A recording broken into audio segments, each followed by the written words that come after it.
a two-time refugee turned law enforcement expert to our annual charity gathering. Lieutenant Moore is an expert in correction management, an instructor at the Pennsylvania Correction Academy, a member and instructor of Pennsylvania Correction SWAT team, and member of Delaware County Crisis Intervention Team. Just to mention a few of his achievements, Lieutenant Moore is also a humanitarian and volunteered his services to helping the Liberian government manage the country's deplorable prison system, and was written about in both Observer and front page newspapers. Without saying much, I would like to introduce to the stage Lieutenant Tyrance Moore to speak on the theme, "We can break the circle of underprivileged and uneducated girls in Liberia." Thank you, sir. I'm gonna try to be very brief. After you, I don't know where to start. The guy from North Philly. And actually, if nobody knows North Philadelphia is one of the worst part of Pennsylvania. Worse. The guys in the prison usually brag about how many bodies they got. And that's why I give them street credibility. Somebody say, I got 3 bodies, I got 5. And after they tell me they got 5, guess what happened? I called the CID, and we started investigating them. All right, so I'm going to speak on breaking the circle of underprivileged, uneducated girls in Liberia. I had a picture up here, but my computer messed up, so I took a touching picture in Liberia about a girl that I met in Lokentown while driving. Went to Liberia twice this year, did prison management with South Beach. If you know South Beach holds 350, and now they have close to 1,000 inmates. We have 10 to the cell, so I have pictures in here for you guys to see later on. CNN Chroma, she's 9 years old. Her mom is an uneducated charcoal seller, not even a whole bag, retail charcoal. The dad is uneducated, he's a wheelbarrow boy. You know what a wheelbarrow boy is? Those who don't know what a wheelbarrow boy is. If you buy a bag of charcoal, the guy that takes it from point A to point B, that's the wheelbarrow boy. On a daily basis, both of them earn like $1, maybe less than $1. Because you know they have 1,000 wheelbarrow boys and 1,000 petty charcoal sellers. So Shannon is 9 years old. She has 2 siblings. Within the human mind, you would say, why they keep giving birth to these kids they cannot take care of? We went through that before too. So little Shannon wakes up at 6 o'clock in the morning every day. She takes care of 2 siblings, give them, the necessary needs, bathe them, give them clothes, and she walked almost 3 miles to the marketplace. At that time, Shannon becomes a statistic. She's a kid of 2 uneducated people, and guess what happened? She's uneducated herself, right? She became an assistant mother to the kids at 9, 3 and 6. So she has to go sell coal and take care of them at the same time. She also has, at the end of the day, she also has to go in the garbage and pick up plastic bags so that she can sell coal the next day. In the marketplace, Shannon sees all these little girls going to school with both bags on their back, and she asks her mom, Mama, what time going to school in the Liberian term? The mama said, you see me? I can't even afford nothing else to get to school. So guess what happened to that little girl? She spent the rest of her time in the marketplace, no education. Kona Rescue Mission is meant to help little Shannon get education So we sit here every day, we appreciate God, and we appreciate what God has done for us every day. I was 2-time refugee, and my story, you can look it up, is I was refugee in Ghana in 1990, and also a refugee in Nigeria in 2001. Imagine that. Going back to Liberia, graduating from high school and ended up in Nigeria. I was on a ship from June 1st, 2001 to July 1st, 2001. A journey from Liberia to Ghana, and I took me to Nigeria. Nobody knew that shit. It was 2001. It was way after Bob Challenge. It was called AV Honor. In that ship, first of all, the ship was owned by the Swedish guy and his brother. The ship was actually stolen from Sweden. Stole the ship from Sweden, did cargo for about 2 months, and decided to do him a cargo. So we got on the plane. During the time Charles Siller was in University of Liberia trying to, kill the students. So on that book right now was, Gaffron was on that book. That's the old foreign minister. A couple of guys on that book are now in the government. You would think these guys know how they struggle to bring the country back together. But you see the newspaper every day. So we got on that boat. We went to Ghana. Ghana refused the ship after 5 days. We are done. No food, no water. We got to Togo. Togo put a gunboat next to our ship and said, leave territorial water now. The ship was missing. We was on the ship listening to BBC, and the reporter was saying the satellite can't even see the ship. So we stayed on our boat. Everybody would say how we survived. I remember on the ship was a lot of kids. So the little food we had, we give it to the kids. We used to drink salt water. There was no water. So you would drink the salt water and you throw up, right? Because the salt water is very salty. You can't even boil the salt water, take the salt out. The more you boil, the more the salt, come in. So we'll drink the salt water and throw up. The little that remains in your system will help you go.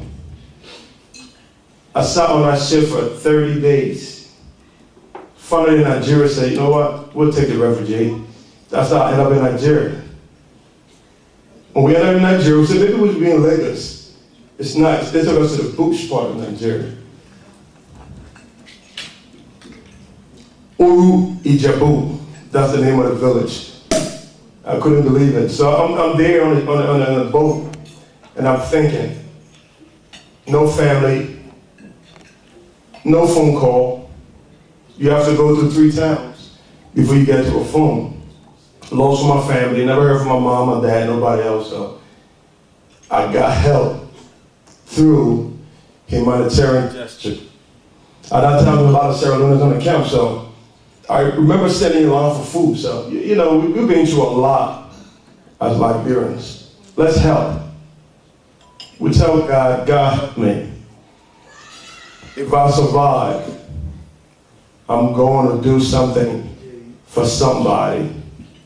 Remember, people will never remember what I just said here today, but how you made them feel at the end of the day, they're going to remember it. I remember how I felt in Nigeria when somebody gave me food.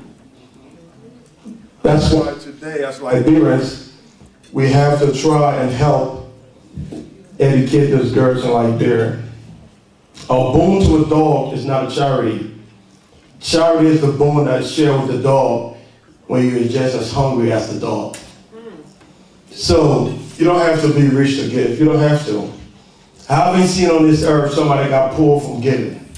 Nobody. I haven't heard the guy who gave a lot of his property and became poor. Never happened at all. So let's keep giving, especially to Kona. Kona is doing a pretty good job forming this organization.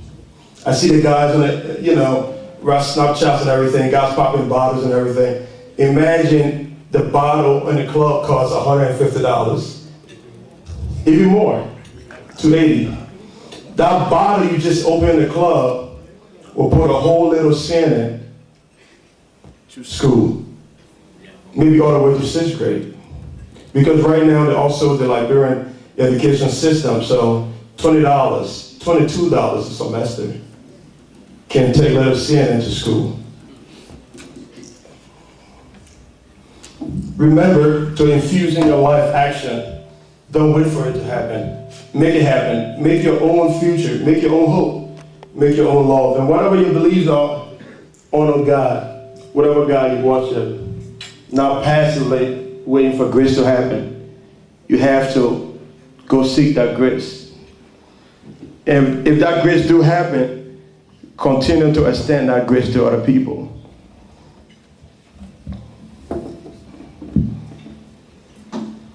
Mother Teresa once said, we ourselves feel that what we're doing is just a drop in the ocean, but the ocean will be less because of that missing drop.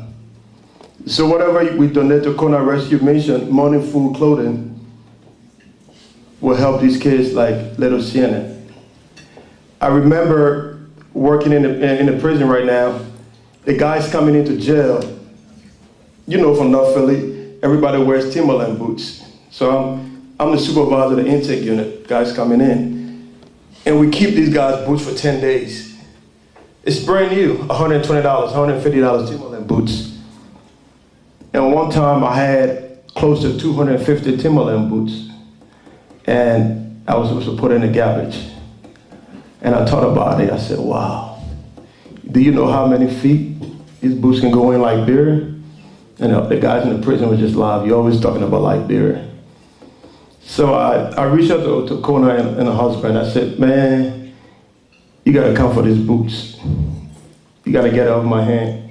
So last month, we arranged for those boots to be sent to Liberia. It's actually on the ship right now on the way. Imagine seeing a dad who works every day to go to the marketplace to be a wheelbarrow boy. Imagine seeing a dad wearing a Timberland boots.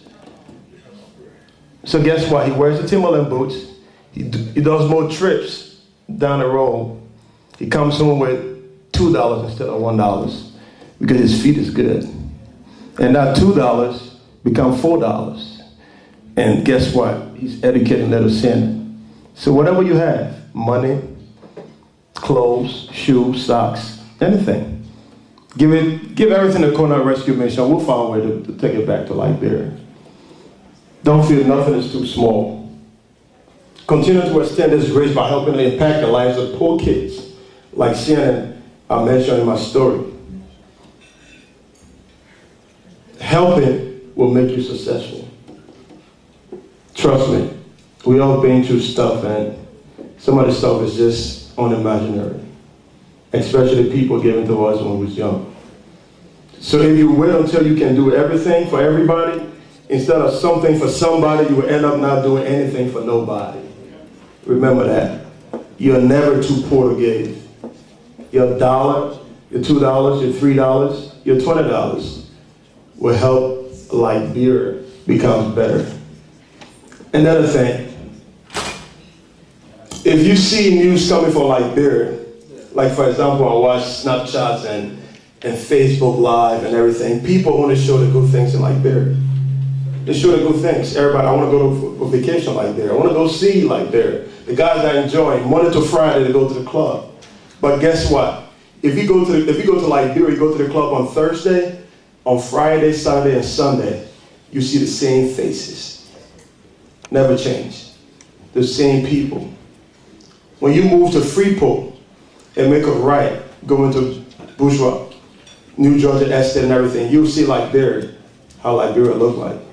Sometimes I say, God, go ahead and snap New Georgia Estate or West Point, and let's see. That's why people don't want to give to Liberia, because people think that God's in Liberia enjoying. I tell them, I say, you're stopping people from giving to your country if you showboat on how you're enjoying life in Liberia, because the ordinary people are not. So whatever you are, you're a doctor, you're a lawyer, you're a nurse. Once you go to Liberia for vacation, volunteer your services. Nothing is too much. When I went to Liberia, I was going on vacation actually. I went for vacation in December last year, And I was spending 3 weeks, and I said to myself, 3 weeks, what am I going to be doing like girl for 3 weeks? I said, you know, I volunteered myself to the prison system from 9 o'clock to 12 o'clock every day for 3 weeks. And you would imagine how happy these guys were. You would imagine how uneducated these people are and working in these places. So do anything to help. Help these people in Liberia. Help your brothers. We all been there. Thank you very much, and I hope everything that we've done here will be successful in God's name.